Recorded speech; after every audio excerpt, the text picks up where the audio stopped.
तक गायब रहने के बाद अचानक शाहजहां शेख की गिरफ्तारी हो गई।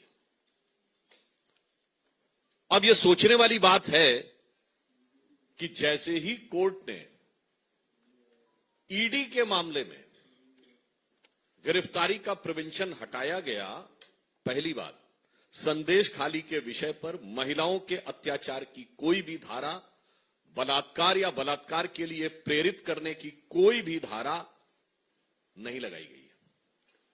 दूसरी बात यह भी बहुत साफ हो गया कि जो पश्चिम बंगाल सरकार स्टैंड ले रही थी कि गिरफ्तारी पर रोक है, उसका संदेश खाली के गुनाहों से कोई लेना देना नहीं था।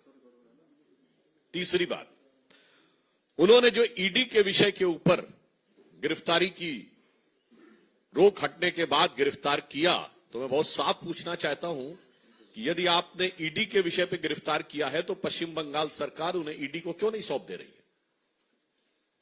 मतलब बहुत साफ है कि अभी तक इस बात को पूरे संदेह के साथ कहा जा सकता है, बल्कि पुख्ता संदेह के साथ कहा जा सकता है कि शाहजहां शेख महफूज ठिकाने पर ममता सरकार की दामने रहमत में कहीं पर महफूज था और अब उसे दोबारा हिफाजत देने के लिए, ताकि वह ईडी और सीबीआई के द्वारा गिरफ्तार न किया जा सके, वो पश्चिम बंगाल पुलिस की मेहमान नवाजी में चला गया है। ये मैं मेहमान नवाजी शब्द इसलिए प्रयोग कर रहा हूं, यदि आप लोगों ने तथाकथित गिरफ्तारी के समय उसकी भाव भंगिमा देखी हो, उसके चेहरे के भाव और बॉडी लैंग्वेज देखी हो, और पुलिस वालों की बॉडी लैंग्वेज देखी हो, क्या आपको लगता है कि जो कुछ बॉडी लैंग्वेज थी शाहजहां शेख की, वो किसी गुनहगार की थी या किसी अदाकार की लग रही थी? जिस स्टाइल से वो चल रहा है और जिस ढंग से पुलिस वाले उसके पीछे चल रहे हैं, तो ऐसा प्रतीत होता है, जैसे पुराने जमाने में कहा जाता था ना कि बा अदब बा मुलायजा होशियार शाहजहां साहब जलवा अफरोज हो रहे हैं। कहीं से नहीं लग रहा था कि बेबसी जरा भी उसके चेहरे पे है, खौफ जरा भी उसके चेहरे पे है, गिरफ्तारी का कोई भाव उसके चेहरे पे है। ऐसा लग रहा था कि वो बाकायदा जलवा अफरोज हो रहे हैं। और उससे भी बड़ी बात, कभी पुलिस गिरफ्तार करती है तो आपने देखा है कि वो पुलिस आगे चलती है कि गिरफ्तार किया हुआ व्यक्ति आगे चलता है? पुलिस आगे चलती है। यहां तो ऐसा लग रहा था पुलिस एस्कॉर्ट कर रही है, क्योंकि शाहजहां शेख जिस धमक के साथ आगे चल रहा था और पुलिस वाले जिस ढंग से कंधे झुकाए हुए पीछे चल रहे थे, यह मैं इसलिए कह रहा हूं, यह संदेश खाली का संदेश पूरे भारत के लिए और पूरे समाज के लिए बहुत साफ है।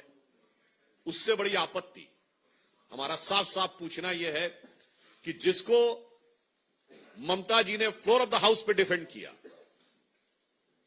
वो अचानक पुलिस के द्वारा एक लीगल प्रोटेक्शन देने के लिए, यानी अभी तक उसे सेकुलर प्रोटेक्शन प्राप्त था, अब उसे लीगल प्रोटेक्शन प्राप्त हुआ है। हम बहुत स्पष्ट रूप से पूछना चाहते हैं कि तृणमूल कांग्रेस और इंडी गठबंधन दोनों जवाब दें कि शाहजहां शेख जो विक्ट्री साइन दिखा रहा था, इसका क्या मतलब है? किस बात की विक्ट्री? महिलाओं के ऊपर अत्याचार, दमन, उत्पीड़न, बलात्कार के द्वारा उनकी जमीनें कब्जे जाने को विजय बताना, यह वही बात है।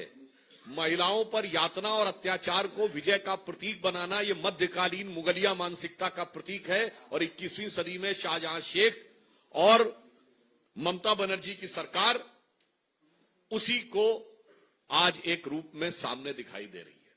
इसलिए हम बहुत स्पष्ट रूप से पूछना चाहते हैं कि टेक्निकल सवाल हमारा यह है कि यदि ईडी के हमले के लिए पुलिस ने गिरफ्तार किया है तो ईडी को हैंडओवर क्यों नहीं कर रहे? सेकंड सवाल हमारा टेक्निकल यह है कि महिलाओं पे उत्पीड़न और बलात्कार की धाराएं क्यों नहीं लगाई गई?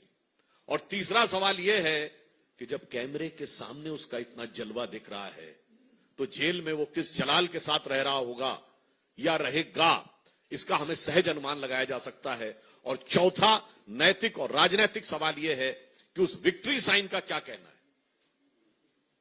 और मात्र इतनी ही बात नहीं है, आप देख रहे हैं कि मोदी जी के प्रति ईर्ष्या और वैमनस्य में किस सीमा तक इंडी गठबंधन के लोग गिरते जा रहे हैं कि आज कांग्रेस के वरिष्ठ नेता बीके हरिप्रसाद जी इस सीमा तक बोल देते हैं कि पाकिस्तान बीजेपी का दुश्मन है, हमारा नहीं है। यह बोलने का भाव क्या है? और मैं यह भी कहना चाहता हूं, यह बीके हरिप्रसाद जी का या कांग्रेस के किसी नेता का जुबान से फिसला हुआ बयान नहीं है। मणिशंकर अय्यर और Salman Khurshid, former cabinet ministers, both were the former cabinet minister and Salman Khurshid ji was the former foreign affairs minister, जाके ये कहे थे ना कि पाकिस्तान में जाके कहे थे कि मोदी जी को हटाना है तो मदद करिए। राहुल गांधी जी के बयान को पाकिस्तान ने यूनाइटेड नेशंस में भारत सरकार के खिलाफ प्रयोग किया था। इमरान खान ने बतौर प्राइम मिनिस्टर, उस समय कांग्रेस के अध्यक्ष रहे पंजाब में, सिद्धू की तरफ इशारा करते हुए रैली में बोला था कि जब तक ये सरकार रहेगी तब तक हमारे हालात नहीं सुधरेंगे, जब आप लोग आएंगे तभी हमसे संबंध बेहतर होंगे। हाफिज को साहब किसने बोला था? कांग्रेस के नेता ने। और हाफिज सईद का वो वीडियो अवेलेबल है जिसमें वो कहता है कि भारत में सिर्फ बीजेपी जैसे खराब लोग नहीं है, देखिए आज कांग्रेस पार्टी ने तो ऐलान कर दिया है कि आप पाकिस्तान के खिलाफ जो कर रहे हैं वो बंद करिए, कोट अनकोट। तो साहब ये प्यार का इकरार दो तरफा है। इसलिए मैं बहुत साफ पूछना चाहता हूं, एक तरफ आप अपराधी आतंकवादी तत्वों को समर्थन दे रहे हैं और दूसरी तरफ खुलेआम ये बयान दे रहे हैं, तो इंडी गठबंधन और राहुल गांधी जी से हम ये पूछना चाहते हैं कि मोहब्बत की दुकान में पाकिस्तान के लिए इतनी मोहब्बत क्यों नजर आ रही है? और ये फिर मैं बोल रहा हूं, again I am quoting with the reference, Barack Obama ने अपनी किताब द प्रॉमिस्ड लैंड में 2010 में भारत की यात्रा के समय तत्कालीन प्रधानमंत्री डॉक्टर मनमोहन सिंह जी की वार्ता के आधार पर लिखा था कि 2008 में 26/11 के हमले के बाद भारत की सेना एक कड़ी कार्रवाई करने के लिए तैयार थी।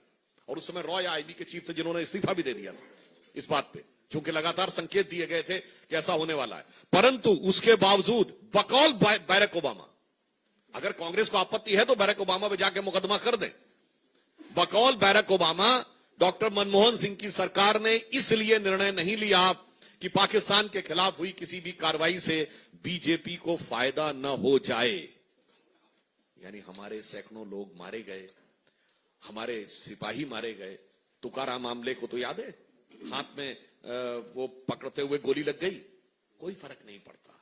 सियासत के तराजू पे तौलना है, चाहे पीड़ित महिलाओं का दर्द हो, आदिवासी महिलाओं का दर्द हो संदेश खाली में, दलित महिलाओं का दर्द हो, वो पहले तराजू पे, सियासत के तराजू पे तौला जाता है कि कौन सा वोट बैंक तगड़ा वाला है, फिर उसके आधार पे बोला जाता है। और फिर चाहे देश की सुरक्षा हो या देश का आत्मसम्मान हो, उसको भी उसी प्रकार से राजनीति के तराजू पे तौला जाता है। और आपने वो भी देखा होगा कि माननीय प्रधानमंत्री जी ने भी इसका उल्लेख किया है कि तमिलनाडु की सरकार ने चीन का मिसाइल, चीनी फ्लैग,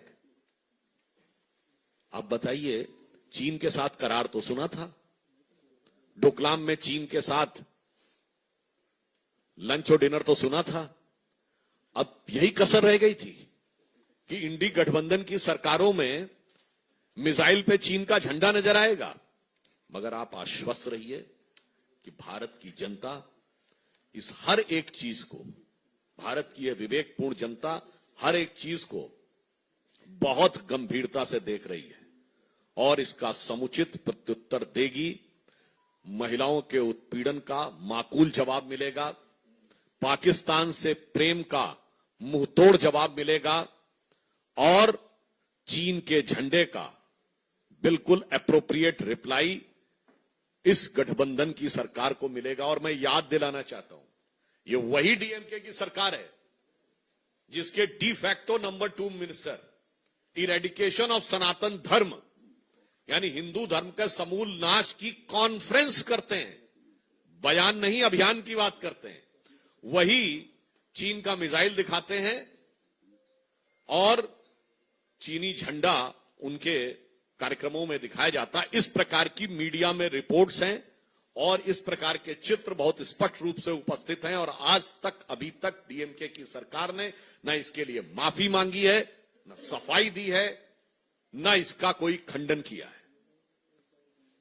इसलिए हम बहुत स्पष्ट रूप से कहना चाहते हैं कि ज्यों-ज्यों समय आगे बढ़ता जा रहा है, इंडी गठबंधन के दलों की भारतीय समाज के प्रति असंवेदनशीलता और हिकारत उभर कर उत्तरोत्तर सामने आती चली जा रही है। धन्यवाद।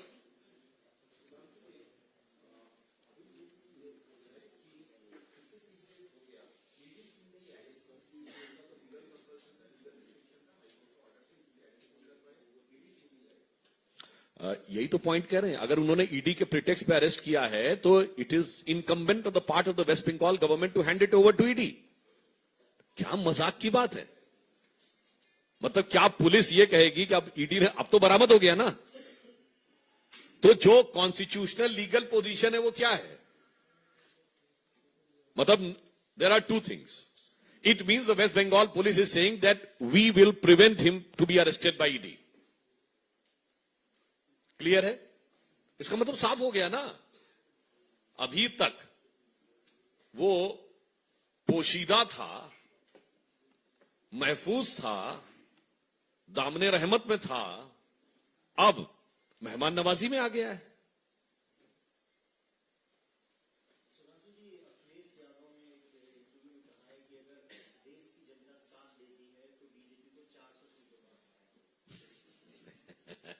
कल तो एक सीट हार गए और इतना ही नहीं साहब, उस हार में एक इंपॉर्टेंट बात आप देखिए, 36 वोट चाहिए होते थे एक सीट निकालने के लिए। ठीक है, कह रहे हैं कि हमने हरवा दिया। जया बच्चन जी को 41 वोट दिए। भाई आपके पास कुल 108 वोट हैं, 2 विधायक आपके आ नहीं सकते थे, आपके 106 वोट थे, आपको सबको 35-36 बांट देने चाहिए थे, 36 पे जीतते थे। जया बच्चन जी को 41, ये 5 वोट फालतू क्यों दिए भाई? फिर रामजी लाल सुमन जी को 40, 4 वोट फालतू, तो तीसरा हार नहीं आना है। मतलब जिस समय उन्होंने वोट बांटे हैं उसी समय उन्होंने अपनी शिकस्त का एहतराम यानी पराजय की स्वीकारोक्ति कर ली थी। और यहां पे मैं एक और ऑन द लाइटर नोट कहना चाहता हूं, ये जब से राहुल गांधी जी ने यात्रा शुरू की है, और अब मैं इसको व्यंग में नहीं, मैं गंभीरता से कहना चाहूंगा, ये कम्युनिस्ट मैनिफेस्टो लेकर जो उन्होंने अपनी यात्रा शुरू की है, उसके बाद से हो क्या रहा है? वो जिस राज्य में जाते हैं वहीं तबाही का मंजर हो जाता है।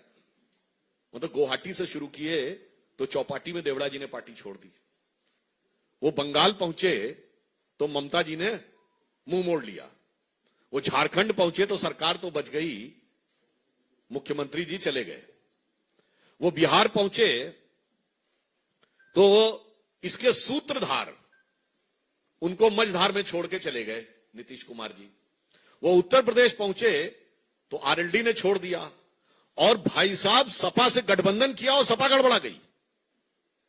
मुझे लगता है इस बात पे बड़ी गंभीरता से विचार करना चाहिए कि ये हो क्या रहा है, और उसके बाद उनको लग रहा है कि यात्रा बहुत सफल है। तो इस पे मुझे वो पंक्ति याद आती है कि बर्बादियों का शोक मनाना फिजूल था, मैं बर्बादियों का जश्न मनाता चला गया।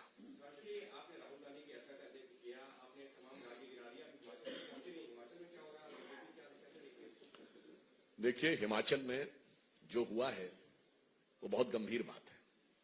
हिमाचल में कांग्रेस की सरकार जिन झूठे वादों और छल प्रपंचों के आधार पर आई थी, उससे अब हिमाचल की जनता पूरी तरह त्रस्त हो गई है। मैं उदाहरण के साथ बोलना चाहता हूं। हिमाचल में इन लोगों ने यह कहा था कि आने के साथ ही पेट्रोल और डीजल के दाम कम कर देंगे, और 1 हफ्ते के अंदर दाम बढ़ाए, फिर दोबारा दाम बढ़ाए, और जिस प्रकार की अव्यवस्था, भ्रष्टाचार और अन्य चीजें दिखाई पड़ रही हैं, तो जो विधायकों ने निर्णय लिया वो विधायकों का निर्णय नहीं है, वो जनता की बेबसी है, जनता का आक्रोश है। और उनके सबसे बड़े नेता तो टीवी के सामने उनकी आंखों से आंसू आ गए। क्या इसके लिए भी कोई वो हमसे कुछ कहना चाहता है? मेरा मानना फिर है कि कांग्रेस को अपने गिरेबान में झांकना चाहिए कि यदि आप 40 और 25 में, जबकि आपके पास प्रैक्टिकली समर्थन 45-46 का था, उसके बावजूद आपकी ये स्थिति होती है। और फिर जिस तरीके से उन्होंने हमारे विधायकों को बाहर किया वो एक अलग विषय है, परंतु हिमाचल में जो हुआ है वो कांग्रेस के उस असली चेहरे को बेनकाब करता है जब उनके अत्यंत वरिष्ठ मंत्री के आंखों में आंसू हैं। वो आंसू सिर्फ वो नहीं है, वो हिमाचल की जनता की आंखों में आंसू हैं। और जो विधायकों ने किया है उस दबाव और उसके प्रभाव में किया है।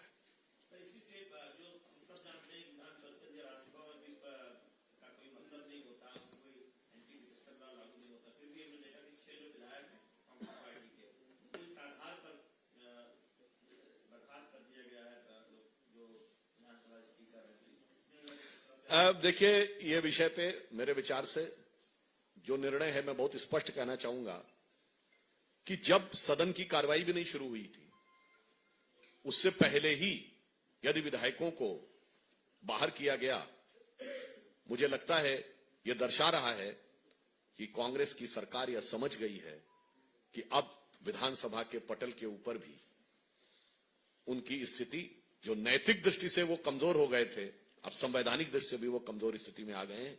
ये निर्णय इसका प्रतीक है।